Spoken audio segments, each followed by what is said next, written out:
Assalamualaikum warahmatullahi wabarakatuh.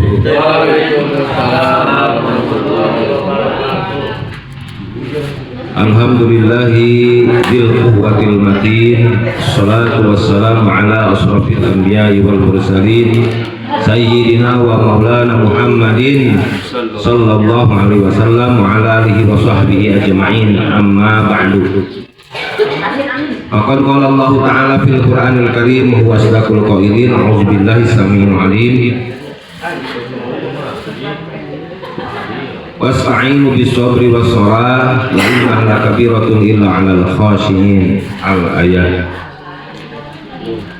Pada pagi hari yang sangat indah dan dingin ini, mari sejenak kita menghamparkan rasa syukur kita dengan menatap alam jagat raya ini, seraya berkata alhamdulillah wa syukru ala ni'amillah atas karunia yang tak terhingga yang diberikan Allah kepada kita semua, sehingga kita masih bisa menatap indahnya alam raya dengan segenap seluruh ciptaannya, tentu atas izin Allah yang diberikan kepada kita fasilitas mata dan juga senantiasa dengan keindahan-keindahan yang terpancar dari pesona yang diciptakan Allah dari seluruh yang nampak di alam dunia ini. Sholawat dan salam semoga senantiasa ditafkhususkan, diistimewakan kepada junjungan kita Nabi besar Muhammad sallallahu alaihi wasallam serta keluarga, sahabat, tabi'in dan seluruh pejuang yang ikut membangun dan menegakkan agama Islam, syiar Islam di muka bumi, dan mudah-mudahan seluruh umatnya hingga akhir zaman, dan tentunya kita juga termasuk di dalamnya, dan yaumil kiamat kita mendapatkan syafaat. Ibu-ibu, bapak-bapak yang saya hormati dan saya muliakan, izinkan dengan segala keterbatasan waktu, kesempatan, dan juga ilmu yang saya miliki, tentu ingin sedikit kita menjemput ridho Allah dengan tentunya kita berbagi dalam suasana yang sangat mulia, yaitu kita bermujalasah dan bermukalamah dalam rangka menambah energi spiritualitas kita dengan sedikit membasuh rohani kita, dan tentu kita berharap bahwa meskipun ala kadarnya pertemuan ini bisa memberikan aura positif bagi lembaga kita tentunya secara umum, dan tentunya khususnya bagi pribadi-pribadi kita sendiri. Ibu dan bapak yang saya hormati, saya hanya ingin memberikan dosis yang ringan, mungkin generik lah kalau dalam obat kesehatan ini, bukan dosisnya obat keras. Dosis generik yang tentu kadang-kadang kita sering melupakan dan juga sering menganggap remeh hal-hal yang sejatinya jika kita hayati, problem-problem kehidupan ini bisa kita atasi dari diri kita sendiri. Nabi bersabda, qala Nabi sallallahu alaihi wasallam, tema kita hari ini adalah tentang sabar, ikhlas, ya. Sabar dan ikhlas. Nabi bersabda, laukan as-sabru rajulan lakana rajulan kariman. Lagi, andaikan seorang manusia atau seorang laki-laki bisa bersabar, lagi, laukana sabru rajulan lakana rajulan kariman. Andaikan seorang laki-laki biasanya dipahami termasuk juga perempuan di dalamnya, tapi kalau menyebutkan perempuan itu tidak termasuk laki-laki.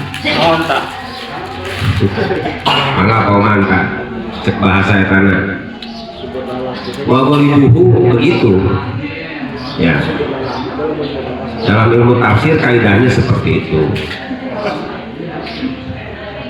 Barang siapa yang berusaha atau barang jika seorang laki-laki mampu bersabar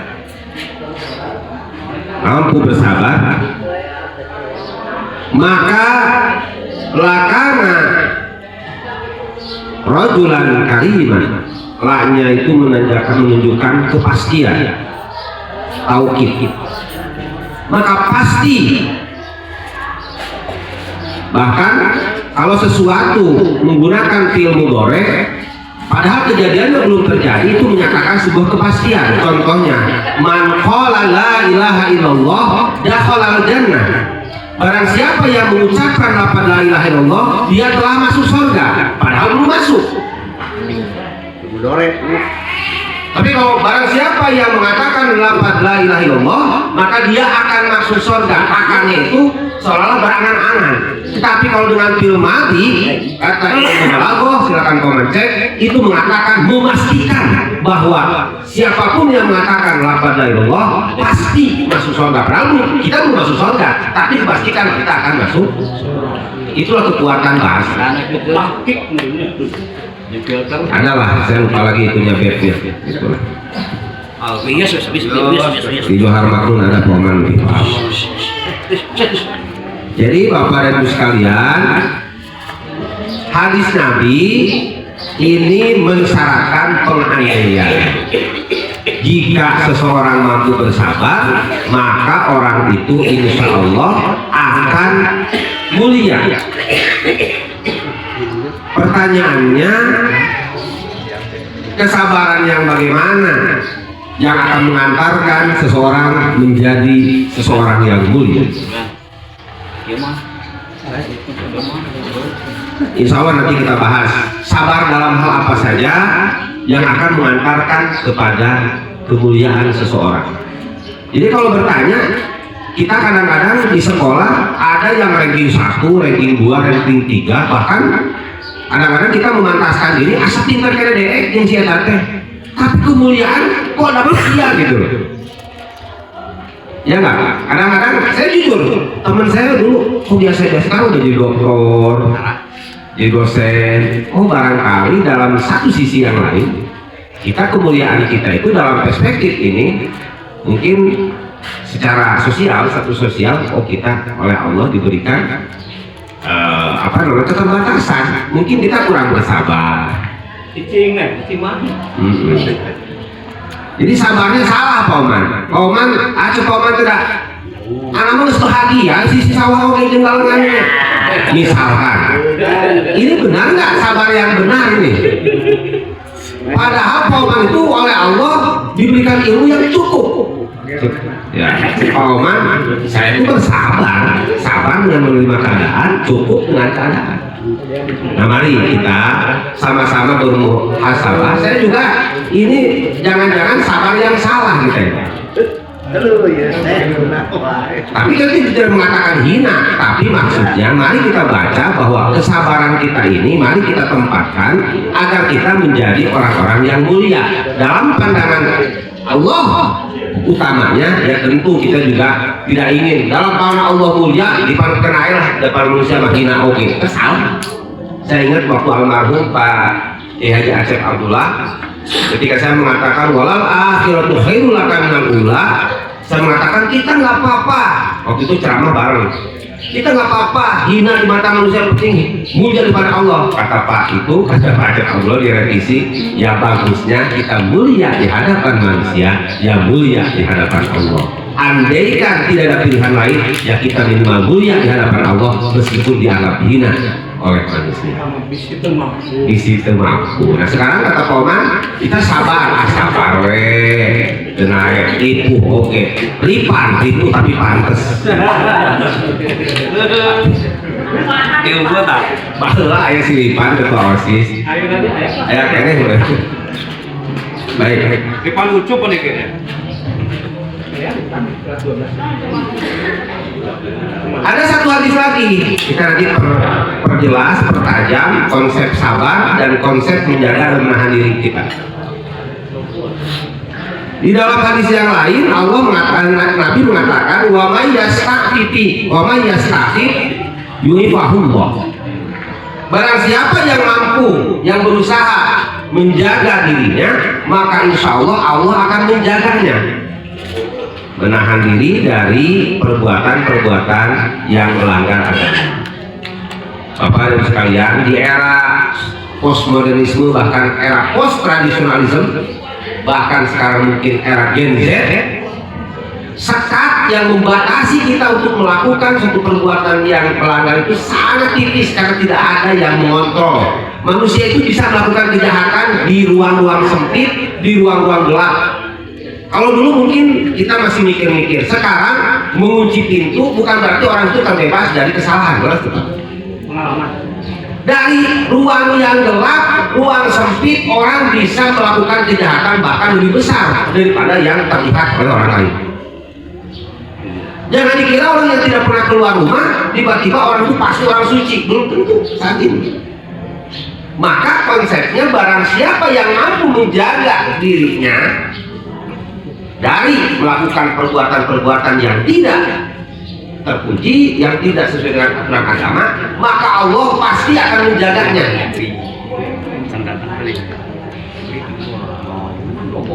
Jika ini pertanyaannya, jika tidak ada yang menahan, yang mengontrol, yang mengawasi, kita mampu melakukan perbuatan-perbuatan atau tidak, kita mampu menjaga diri kita, apalagi ada pengawas, ada yang kontrol. Tidak ada CCTV saja kita bekerja dengan baik, apalagi ada CCTV. Masya Allah. Baik, nanti kita lanjutkan. Di hadis yang lain, selanjutnya di situ berkatakan, wa may yastalni, dan barang siapa yang menganggap cukup. Nih, menganggap cukup diri kita untuk tidak melakukan perbuatan tercela, maka yughnihillahu, maka Allah pasti akan memberikan kecukupan kepada orang itu. Jadi unsur atau faktor yang membuat kita kurang itu sebenarnya kembali kepada perasaan kita. Jadi kita 10 juta, mungkin ketika kita punten sering ngahinakeun orang yang honorer tapi bisa tertawa, bisa bahagia, bisa memberi, bisa bersedekah, itu luar biasa. Tapi ketika kita dikasih oleh Allah 10 juta, bahkan puternya ada istrinya juga penghasilan, mungkin itu ada wirausaha atau mungkin bekerja di tempat yang lain, penghasilan dihitung-hitung 20 juta, tapi kita merasa kurang terus. Ada apa dengan kita sebenarnya? Indonesia, saya baca di media sosial, itu adalah negara yang paling bahagia di dunia. Padahal secara kasat mata kita itu negara punten berkembang lebih cenderung ke miskin. Tapi secara umum jika dibandingkan di seluruh dunia, di Jerman itu kenapa tidak dikatakan negara yang paling bahagia? Ternyata orangnya super sibuk, pagi-pagi itu stres, harus bekerja dengan target seperti mesin dan lain sebagainya. Tapi Indonesia dari sudut pandang yang lain, ternyata negara kita adalah negara yang paling bahagia warganya. Masya Allah. Jadi dia mau Bahwa di Jerman itu terlalu sibuk kata orang-orang itu.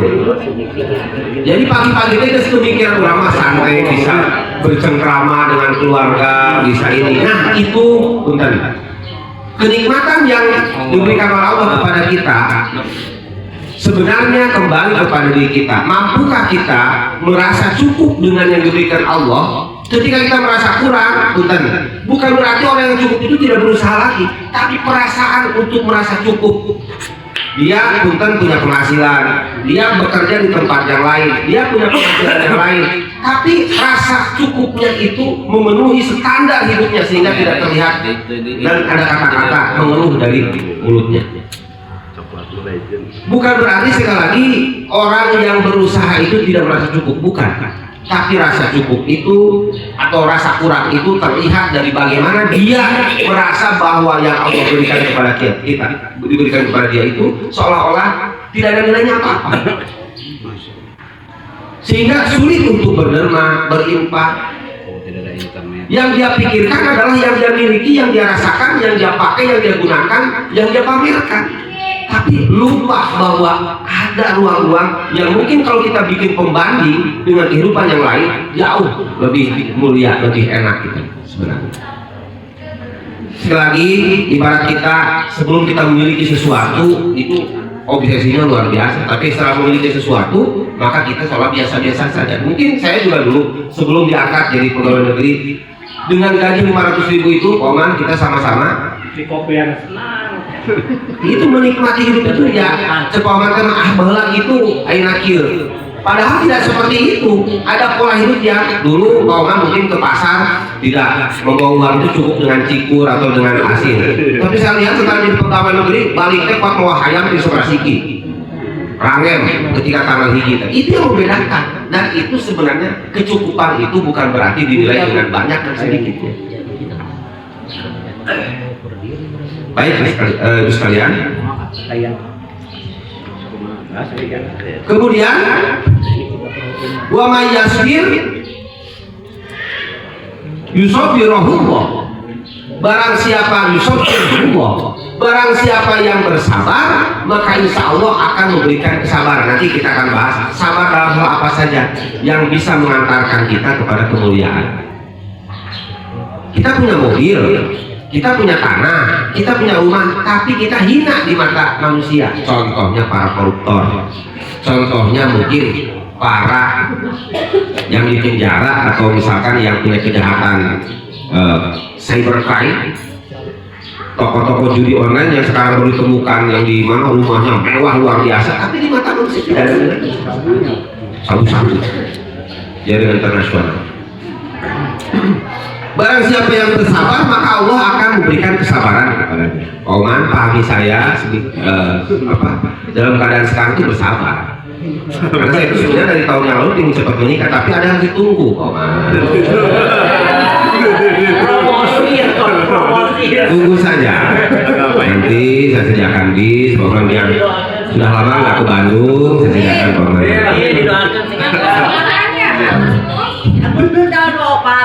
Tanggal 17 akan dirayakan se-Indonesia. Insya Allah akan saja. Kan yang memiliki waktu, memiliki personal itu adalah Allah. Nah itulah ibu lihat ini, ai pas berang sakedeung teuing ai ujung tekan, makanya kita harus mantap. Wa ma utiya ahadun ata'a khairan wa ausa'a minas sabri. Dan barang siapa yang menjadikan dan tidak ada yang diberikan sesuatu oleh Allah dan lebih luas, lebih bernilai kecuali orang itu diberikan kesabaran. Para bapak, ibu sekalian, saya juga kadang-kadang tidak bersabar. Segera Oman ingin segera menikah, tapi Allah harus memberikan kesabaran. Apakah saya juga tidak ingin segera ganti roda 4? Hayang di kamar hayang mah. Cuman harus bersabar karena ada yang tidak mengizinkan untuk ngeredit, jadi akhirnya kita bersabar. Cap cokor wae nama anak. Allah mayasir, malah pasir. Sanes teu hayang kahujan Allah dan pengalaman kami ke sawah tidak batur pegula yang tapi harus bersabar. Inilah kiparatnya dari kesalahan-kesalahan kita. Pernah ngalaman kelakuan lagi es. Kan?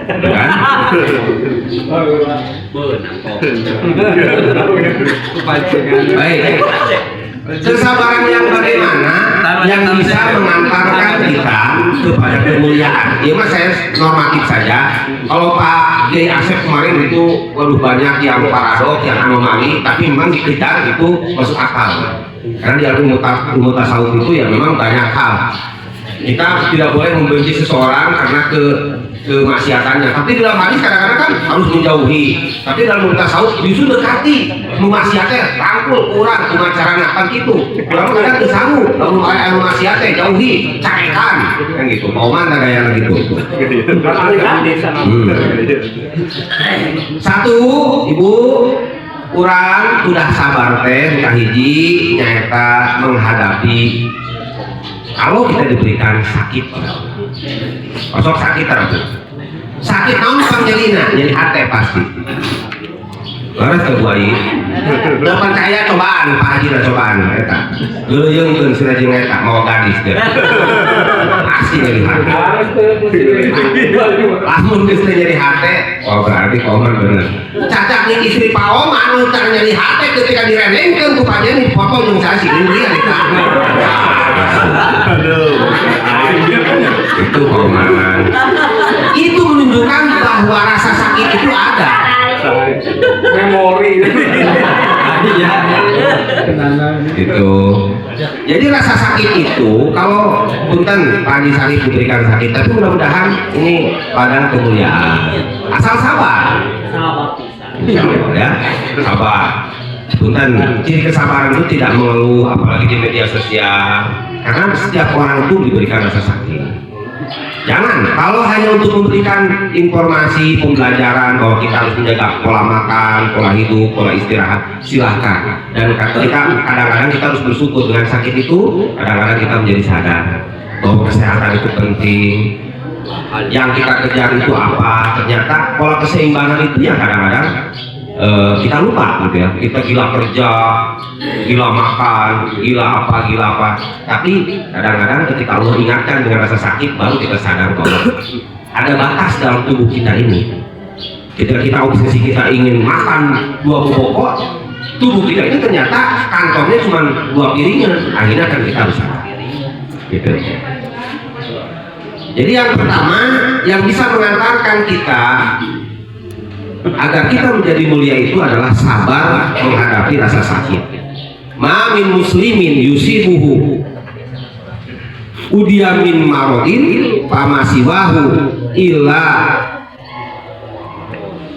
kamati sakri roha.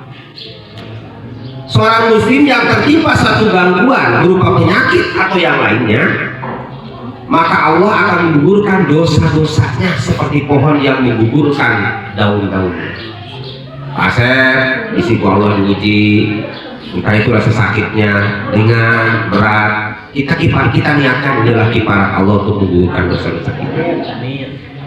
Jangan sesali bahwa setiap ada rasa sakit yang diberikan Allah kepada kita. Bahkan dalam suatu hadis dikatakan ada satu dosa yang tidak bisa gugur dengan sholat, gugur dengan haji, gugur dengan sedekah, tapi dia gugur dengan memberikan rasa sakit kepada tubuh kita. Sing bareokna, sing sakitna, itulah ketika kita dosa-dosa kita diampuni. Jadi ketika kita tubuh kita terasa sakit dan sebagainya, bagi orang yang sabar dia akan tersenyum. Mudah-mudahan ini adalah penggugur dosa-dosa kita. Alhamdulillah sehat wae. Tapi jangan mencari pinggir kalau ada. Mungkin itu salah suku. Ayo dipakai bapak aja. Oh iya, Allah sedang mengampuni dosa. Penyakit kadang Ayah Gus Buku cokor eta misalkan nyeri. Ayo dipakai main bola atuh balik teh. Engkar gitu ya. Cucung kayak elek mun mana. Jadi rasa sakit itu kalau kita pahami puntennya kapanpun dimanapun, kalau kita dengan mata batin ya ini mudah-mudahan ya Allah segala sakit itu bisa meringankan dosa-dosa saya. Niatkan seperti itu. Insya Allah kita akan ikhlas, kita akan tenang. Mudah-mudahan ada dosa-dosa yang tidak bisa kita tobati dengan sholat, dengan ngaji Quran. Mungkin dengan memberikan rasa sakit ini Allah SWT meringankan dosa-dosa kita. Maka kalau jarang sakit, Pak Oman, kita si anak jarang kan gering orang mah. Pak Ucup jarang gering. Lain itu bukan dosa, tapi mungkin Allah belum. Nah, kalau rasa jadi Pak Oman, batin ini jadi Pak Oman. Sabar ya, aku Itu ya. Anu kedua, kita harus menyiapkan rasa sabar, yaitu ketika menghadapi musibah. Tadi rasa sakit, ini ringkas-ringkas saja. Kedua musibah. Waqala Nabi sallallahu ma tajarra abdun jur'atan afdalu indallahi min jur'ati ghairin qadhammaha ibtigha'a wajhillahi ta'ala. Nabi bersabda, tidak ada seorang hamba yang meneguk satu tegukan, merasakan mencicipi satu tegukan dari sebuah musibah yang lebih utama di sisi Allah daripada satu tegukan, satu cicipan yang terasa berat yang ditahan untuk mencari ridho Allah Subhanahu wa Ta'ala. Jadi Bapak sekalian, musibah yang diberikan kepada kita tentu berbeda-beda. Beres Bapak. Ayat tumibana karena harta, ayat tumibana karena keluarga, tumibana karena anak, itu merupakan ujian dan musibah. Tapi akarnya mungkin kalau dicari adalah kita. Kita kembali, kita lihat anaknya Koman, soleh lah, prestasinya bagus. Dan benar akar lagi, waktu lagi dari dipuji bukan. Apa lu bisa imbang? Dan memang fakta. Fakta. Pak Oman orang bahasa Arab, tapi anak-anaknya sudah pintar matematika dan soleh, sukses. Dan benar bapak anaknya mal istilah uyaman ke TS kamu. Tidak ada musibah Poman dalam hal anak, tidak ada. Musibah Poman paling berat sekolah. Capek, tapi capek lagi bunga berarti kan. Capek mikiran anak mana tuh Poman? Ayo capek tuh. Ayo capek mikiran anak punten. Itu musibah berat. Punten ya sana-sana sekarang menyuruhkan sana. Ayo capek mikiran kolot. Ayo capek mikiran orang sorangan, capek ayah. Ayah nu capek mikiran harta, kalau tadi Poman capek mikiran sawah. Mereka tuh itu bukan sawah, tuh capek mikiran sawah. Power kaki. Bisa order prasawa, order pralengan, apa ucu. Itu kamunya. Kamu kira-kira, kan tuh dia hujan, langsung berat sekali. Kemana mau Jo? Itu dibuatkan.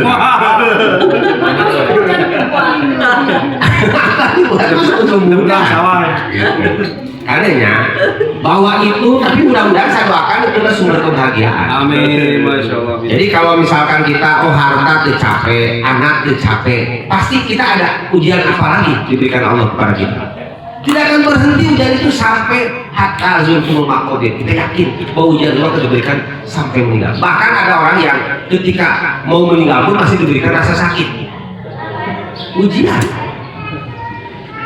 Jadi jangan rineh-rineh naonnya pikiran duit coba barangnya Masya Allah. Tapi yakin bisi isu pakai pemajikan ini ke anak di kos sewa atau orang, jangan kaget bahwa setiap orang di Quran surat Tabarok akan diuji agar apa? Kan terlihat ini mutiara atau besi, ini berlian apakah perunggu. Jadi jangan kaget. Silakan. Ada yang diuji oleh Allah dengan musibah-musibah. Kemarin gini pesantren Alka. Betul kan? Mudah-mudahan pesantren kita tidak diuji. Karena ujian kemarin ayat suruh salib ke wajah. Alka mah kan nurukan kemarin itu. Coba bayangkan. Itu sebenarnya kamu lila-lila tahun-tahun. Aduh, aduh. Mudah-mudahan makanya ini kita berdoa pesantren kita ini dijaga, diraksa oleh Allah SWT. Ini kan hasil perjuangan ya Bapak. Kita Bapak Kepala dengan reng-rengannya sudah terbangun sedemikian kuat, mudah-mudahan terhindar dari ujian-ujian seperti itu.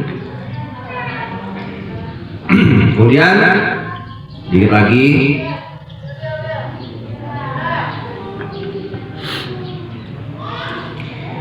apa keuntungan ketika kita sabar menghadapi musibah? Rasul bersabda, as-sabru indal musibah bitis ini ati darojatin. Orang yang bersabar ketika musibah, kalulitan motor, tapi Pauman pernah kalulitan motor kembali. Kali sari bikin beli 2. Sabar tapi. Sabar, sabar, 2 kali sabar, Kalau saya Bukan berarti sabar itu terpelek pipi kanan pipi kiri itu nggak sama garedan gitu mah. Nah manfaatnya ketika kita ditimpa musibah anak, waktu ketika jadi sampah masyarakat, kemudian lagi harta, kemana tapi orang sabar, hanya menyerahkan tawakal kepada Allah, maka Allah memberikan satu pahala keuntungan kepada kita bitis ini arti darojatin, yaitu dengan 900 derajat Asep. Insya Allah derajat daripada Allah itu contoh sholat sabar 27 derajatnya, 1 derajatnya tingkatannya jauhnya di langit ke bumi. Sadar aja kita kalau orang sholat berjamaah mau beda kirana cenah antara langit dan bumi, sadar aja kamu 27 derajatnya gitu antara sholat sorangan dan orang sholat berjamaah. balik dari mana anak mereka Itulah olalah itu hitungan langit, hitungan Allah. Lalu orang diberikan musibah, kita sobar, insya Allah kita diberikan 900 derajat. Jadi ketika ada suatu kekecewaan, maka kita dengan lapang dada insya Allah 900 derajat kita diberikan Allah. Kemudian sabar dan pemaaf. Anu sabar Pak, yang saya rasakan itu lamun berhubungan dengan personal atau orang lain. Nah ini kacarekan saat itu sok nafsu komo lo budak ngalelewe tika sebelen ban oh man kamari kasal budak sok followokan sholat itu pasti kataku kan kasal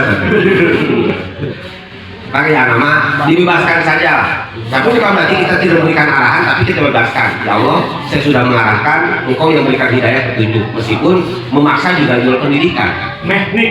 Nah, itu mah teknik saja. Bagaimana kita sabar dan pemaaf, memaafkan diri sendiri, memaafkan orang lain. Tapi kadang-kadang, Pak Asep, kadang-kadang tersabar karena menggunakan batu. Bangun ke airnya. Nah, Nabi mah langsung itu kadang-kadang mencari waktu momen yang tepat. Lalu Nabi kesabaran, kesabar kacang kami aku. Lan fadu min holika fa'fu anhu. Andai kan Nabi keselan, sahabat itu ke sholat Jumat, koman makmur kabeh tinggal tersisa 1 orang, 2 orang. Pas saya penurutan Umar. Ya maksudnya kita berbicaranya bukan berarti nggak benar, itu juga sudah benar, tapi mencari keutamaan ketika kita misalkan melihat anak kita berbuat salah, kudu kumaha urang teh. Tetangga saya anu gamparan budak teh, tapi membuat rubah tidak. Kalau begini nggak kadang-kadang anak zaman sekarang diancam sebagainya. Ada pendekatan lain. Nah ini tentu sekalian, makanya sekarang ada kurikulum berbasis cinta itu mengarah ke sana. Melihat anak yang salah itu, kalau katakan Pak Ustaz Asep, rangkul kurang udah kesalahan. Rangkul, kenapa? Jadi kita hese kita ngomong bahasa kita cuma acarana, udah anu eta teh kurang teh diceritakan didoakan. Orang rangkul mari rangkul. Masya Allah. Tahu aku balalan di sebelah istri koman rangkul doakan teh. Ketadahan gitu.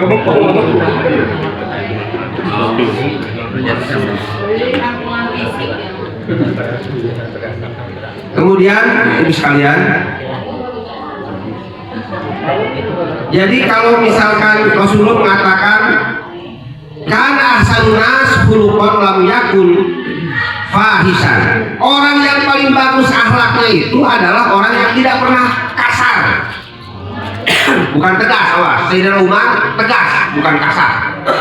Kita ingin membenarkan anak, bangun, itu salah.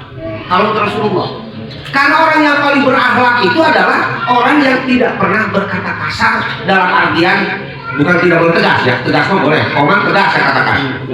Petang. Ya. Ajit syirik itu bangunan kami, misalkan seperti itu tuh kasar. Ngomong dengan bahasa binatang itu tidak mendidik.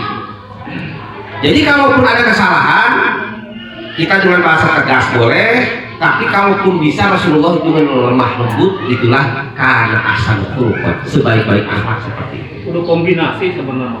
Ya ini kan medan pemikirannya Pak Oman. Saya berikan Pak Oman bagaimana terapi untuk agar Alia ini dengan kurikulum berbasis cinta ini mudah-mudahan bisa berwarna. Silakan.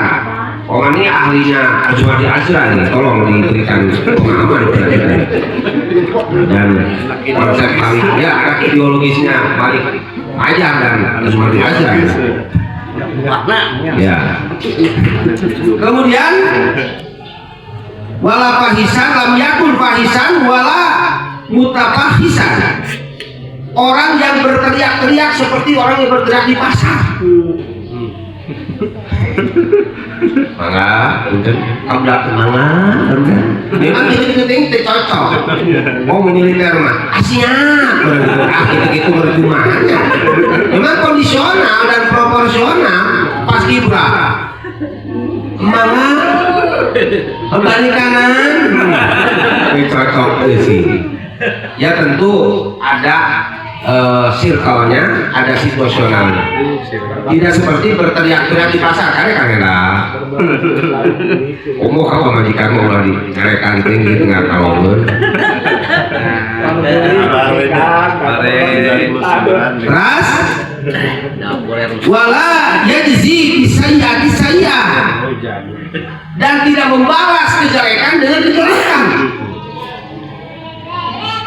Dan walakin yafu wa yasfahu. Tetapi orang yang paling baik akhlaknya itu ketika berbuat salah itu orang lain kepada kita, dia segera memaafkan dan dia berlapang dada. Itu berat memang. Hadis ini kalau dijabarkan lebih jauh, masya Allah luar biasa. Mudah-mudahan ini sekali lagi terapi kita agar kita menjadi orang yang sabar, menjadi orang yang pemaaf dan berlapang dada, sehingga mengurangi tensi di si orang itu nyasok deg-degan jantung. Kamu kayak mati kadang-kadang terkedamu menjadi deg-degannya. Kayak nggak ngomong isu nanti, padahal namun sih. Kamu udah kita suka soal pusing. Di mana datangnya udah dicarikan. Yang diancam itu udah. Ini ada niatan. Nah itu yang membuat secara psikologis tekanan darah kita naik. Dan untuk marah itu membutuhkan kalori berapa dengan secara psikologis ada ya. Orang yang sering marah itu membutuhkan energi berapa. Maka sering capek sebagainya, lubang ngambek teh gitu. Kok tepubuh, jika nulis gumpat. Kolesterol naik benar. Berbeda dengan orang yang punten jarang marah, sering tersenyum. Saya Pak Acep ini jarang marah juga. Tidak dicarikan pemajikan itu. Settingan dicarikan gimana? Nah mudah-mudahan sekali lagi ibu sekalian, kak bapak-bapak, kak Caroge, kak Bu Haji, bangunan sok dicarikannya Pak Haji, tidak tinggal bangun. Gak boleh ya, nah itu. Apalagi suami membentak istri ada undang-undang. Kalau suami membentak istri hanya karena undang-undang, nah undang perkawinan, undang-undang tapi KDRT secara verbal. Tapi kalau perempuan membentak suami, nah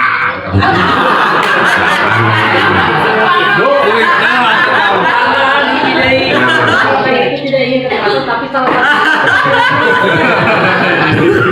iya, pada saat setria memang perempuan tidak ingin dikerasin, tapi saat tertentu justru meminta yang keras-keras. Baik, ibu sekalian, ada satu bahasa lagi adalah keikhlasan. Mudah-mudahan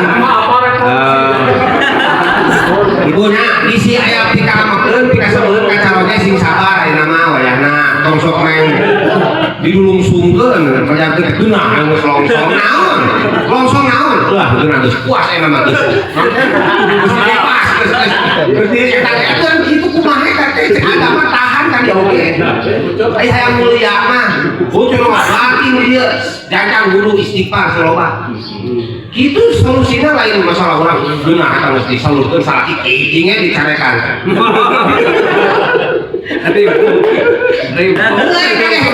Ibu puas dan kayak di akhirat tunggu kembali kan kenal sih sendiri teh misal nyari kan salaki dan foto tinggal kalau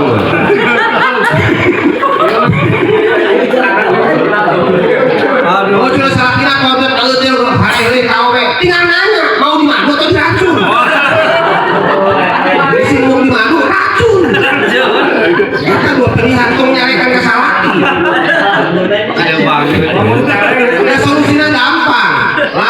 misalkan anak puntennya isi adur-aduran agama tuh udah sakit kampak tinggal solusi kan naros boboh kira itu ke abdi resep kira ke abdi lamun tuh orang lain coba sekat 2 malam 3 malam akang rindu ke abdi kita boro-boro itu kalau tempat yang jendela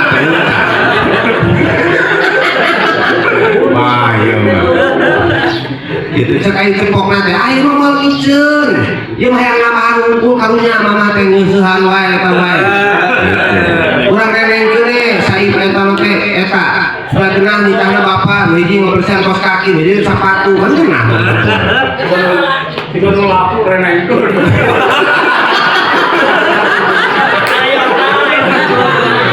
ya mudahan hapunten kasadayangannya ieu mah obat generik kasakopoe lain momean batuk lain momean mapatahan batuk tapi mengingatkan diri sendiri mudah-mudahan kita bertambah sabar menghadapi anak yang kurang ajar yang tidak berakhlak sekalipun kita harus jangan membalas kejelekan dengan kejelekan Masya Allah ya kalau kita ada yang menyakiti kita menahan diri jangan sampai ada melampiaskan gara-gara si anu itu mungkin benar gara-gara